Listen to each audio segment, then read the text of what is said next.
zachowanych do dzisiaj wielkich organów bazyliki mniejszej pod wezwaniem świętego Andrzeja Apostoła w Olkuszu rozpoczyna się w 1611 roku, gdy gwarkowie olkuscy podpisują umowę na budowę dzieła z Hansem Hummlem, krakowskim organmistrzem pochodzącym z Norymbergi. Ujawnione w 2016 roku archiwalia organów olkuskich potwierdzają, że powstał instrument o 6 głosów większy niż pierwotnie zakładano. Jak pisze Hummel w jednym z listów z 1616 roku, stało się tak dlatego, że magistrat miasta Olkusza pragnął mieć sławę przed innymi miastami. Dobra opinia, jaką cieszył się Hummel, sprawiła, że wkrótce pojawiły się 2 kolejne zlecenia. Przebudowa organów nad kazalnicą w kościele mariackim w Krakowie oraz nowe dzieło w kościele świętego Jakuba w Lewoczy na Słowacji. Duża odległość między wspomnianymi miejscowościami oraz być może także śmierć 4-letniego syna sprawiła, że Hummel zaczął mieć trudności z organizacją pracy swojego warsztatu, zatrudniającego, jak wynika z odkrytych w olkuskich organach inskrypcji, międzynarodowe grono pracowników. Zapewne dlatego pierwszy odbiór olkuskiego instrumentu w 1618 roku nie powiódł się. Po tym wydarzeniu Hummel przerywał jeszcze kilkakrotnie pracę nad zakontraktowanymi organami, zmieniając przy tym miejsce pobytu. Sprawiło to, że zarówno parafia mariacka w Krakowie, jak i parafia olkuska zdecydowały się na podjęcie prawnych kroków zmierzających do uporządkowania sytuacji. Po osobistej interwencji króla polskiego Zygmunta III Wazy, organmistrza przebywającego wówczas w Lewoczy oskarżono o sprzeniewierzenie majątku kościelnego i wezwano do stawienia się przed sądem w Krakowie. Przytłoczony brzemieniem odpowiedzialności Hummel umiera, prawdopodobnie w wyniku samobójczego aktu, w Lewoczy w 1630 roku. Lewoccy, krakowscy i olkuscy zleceniodawcy Hummla znaleźli się więc w podobnej sytuacji i zmuszeni byli znaleźć organmistrza, który podjąłby się ukończenia rozpoczętych dzieł. Osobą tą stał się Jerzy Nitrowski, późniejszy założyciel wielopokoleniowej, renomowanej dynastii organmistrzowskiej, zaopatrującej w organy dużą część terytorium I Rzeczypospolitej w XVII i pierwszej połowie XVIII wieku. Pozytywny odbiór prac Nitrowskiego w Olkuszu miał miejsce w 1631 roku, a ostatnich korekt dokonywał on jeszcze w roku 1633. Wokół olkuskich organów Hummla i Nitrowskiego istniało bogate życie muzyczne, co znajduje potwierdzenie również w zachowanych do dziś 2 rozległych balkonach dla muzyków po obu stronach instrumentu. Wielkie organy nie były zresztą jedynym instrumentem znajdującym się w XVII wieku w głównej olkuskiej świątyni. Archiwalia dowodzą jeszcze istnienia przynajmniej jednego pozytywu organowego oraz regału.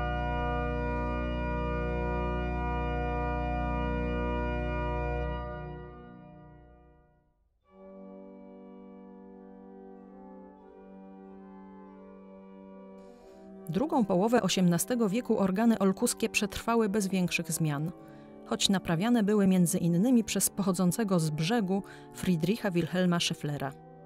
Dopiero początek wieku XIX i uszkodzenia świątyni spowodowane przez opady atmosferyczne odcisnęły swoje piętno na stanie organów. Zachowane akta z pierwszych dekad XIX stulecia dokumentują całkowitą ruinę 8 miechów organowych. Pierwsze znaczniejsze prace przy instrumencie wykonał w 1839 roku Jan Słotwiński z Krakowa. W końcu XIX wieku usunięto oryginalne 8 miechów. W pierwszych dekadach wieku XX organy te podlegały już tylko drobniejszym naprawom, a od 1945 roku stan organów tak się pogarszał, że w roku 1967 planowano nawet usunięcie zabytkowego mechanizmu i budowę nowego dzieła. Stopniowo wzrastająca świadomość wartości zabytkowych organów sprawiła, że już pod koniec lat 60. XX wieku instrument olkuski znalazł się w centrum zainteresowań muzykologów, organistów i organmistrzów. Ogromne zaangażowanie instytucji kościelnych, Urzędu Miasta w Olkuszu, państwowych służb konserwatorskich oraz osób prywatnych sprawiło, że zainicjowana została drobiazgowa konserwacja instrumentu, trwająca z przerwami od 1972 do 1992 roku.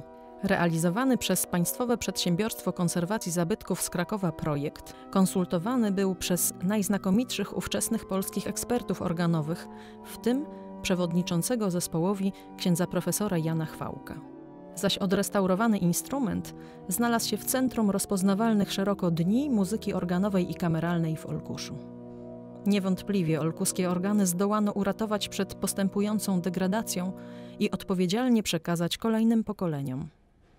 Jest to unikatowy na skalę europejską instrument, który według obecnej wiedzy jest nie tylko najstarszym sprawnym polskim obiektem tego typu, ale także jednym z najlepiej zachowanych późnorenesansowych instrumentów organowych na świecie. Od początku XXI wieku światowe rozpowszechnienie wiedzy o olkuskich organach przyniosło nowe spojrzenie na metody badań historycznych. Stopniowo wzrastać zaczęła konieczność rewizji przeprowadzonych w XX wieku prac organmistrzowskich w oparciu o najnowsze wyniki badań archiwalnych i instrumentoznawczych, prowadzonych tym razem w szerokim europejskim kontekście. Szczególne znaczenie miały tutaj działania zasłużonego na polu konserwacji polskich i niemieckich organów Stowarzyszenia Baltisches Orgelzentrum ze Stralsundu, które ze strony polskiej merytorycznie wspierał doktor habilitowany Krzysztof Urbaniak.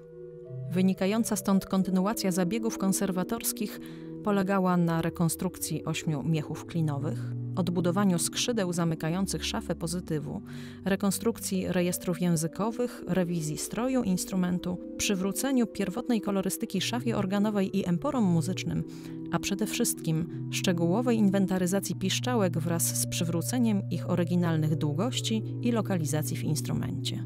Kompleksowe prace przy olkuskim instrumencie odbyły się w latach od 2015 do 2018.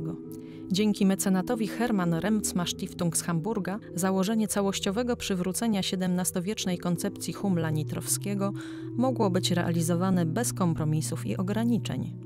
Do działań fundacji dołączyli wkrótce liczni mecenasi, m.in. Ministerstwo Kultury i Dziedzictwa Narodowego, Ministerstwo Spraw Wewnętrznych i Administracji, Wojewódzki Urząd Ochrony Zabytków w Krakowie oraz sponsorzy prywatni.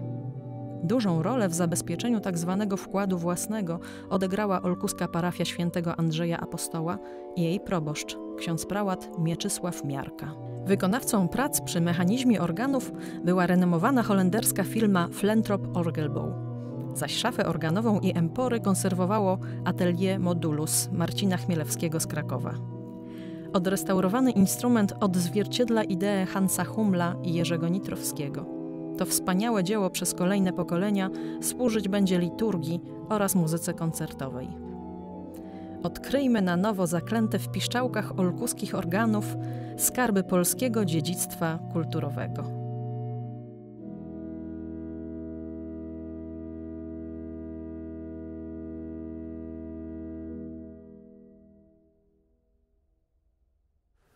Pavana, Gagliarda i Passamezzo z tabulatury braniewsko-oliwskiej to przykłady tej muzyki klawiszowej, która rozbrzmiewała w kręgu kolegium jezuickiego w Braniewie, a później także w kręgach opactwa cysterskiego w Oliwie. To niezwykłe źródło, które zawiera w sobie około 300 utworów. To wspaniała kolekcja stanowiąca właściwie przekrój przez lokalny, ale także międzynarodowy repertuar końca wieku XVI i początku wieku XVII.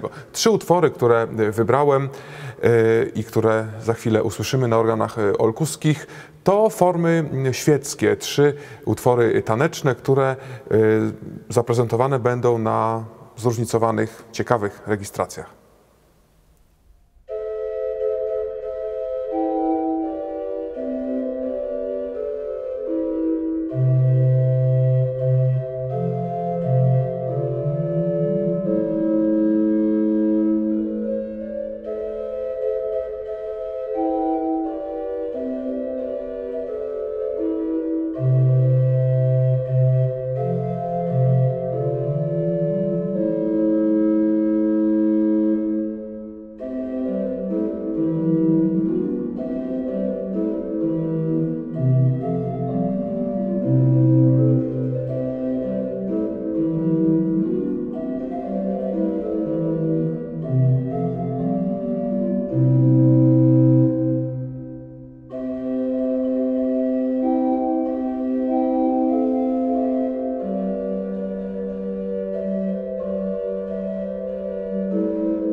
Tarquinio Merula to sławny, znakomity włoski kompozytor muzyki klawiszowej, ale także muzyki wokalnej i wokalno-instrumentalnej, który kilka lat swojego życia spędził na warszawskim dworze jako organista Zygmunta III Wazy. Dzieła Meruli cechują się egzotyczną harmonią, pewną skłonnością do eksperymentowania w obszarze harmonii i kontrapunktu, nierzadko dosyć swobodnie rozumianego. Capriccio Cromatico Meruli to dzieło, które w szczególny sposób nadaje się do wykonania na instrumentach, które, tak jak organy olkuskie, nastrojone są w tak zwanym stroju średniotonowym albo też stroju mezotonicznym, w którym półtony są różnych rozmiarów, a szczególnie istotnym współbrzmieniem są majorowe tercje, które w przypadku tej temperacji, tego rodzaju stroju są całkowicie pozbawione dudnień, akustycznie czyste.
Preludium i Canzona primi toni z tabulatury warszawskiej to dzieła, których proweniencja nie została jednoznacznie ustalona przez muzykologów. Prawdopodobnie powstały gdzieś w kręgu północnych rubieży I Rzeczpospolitej, być może na terenie Prus.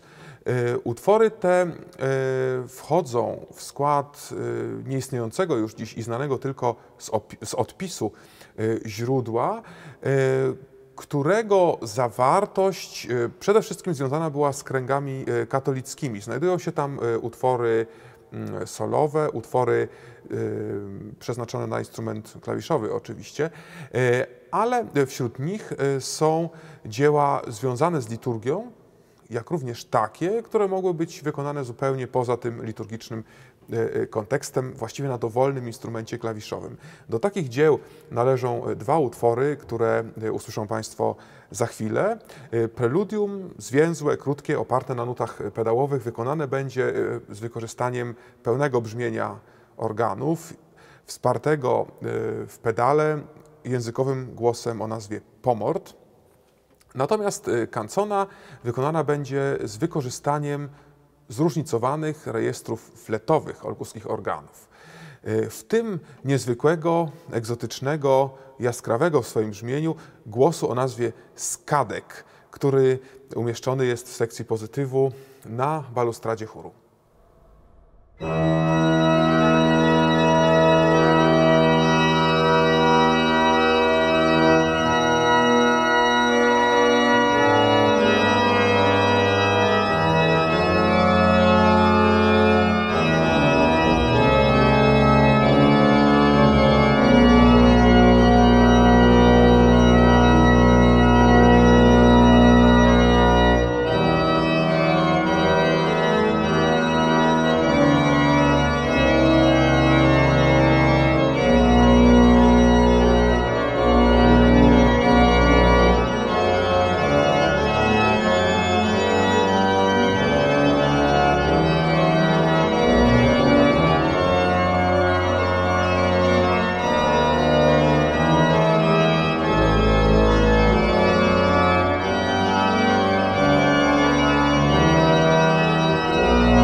Dwa utwory z tabulatury pelplińskiej związanej z pelplińskim opactwem cystersów pochodzą z tych tomów tego ogromnego źródła muzycznego, które organistom są właściwie nieznane lub też znane stosunkowo mało.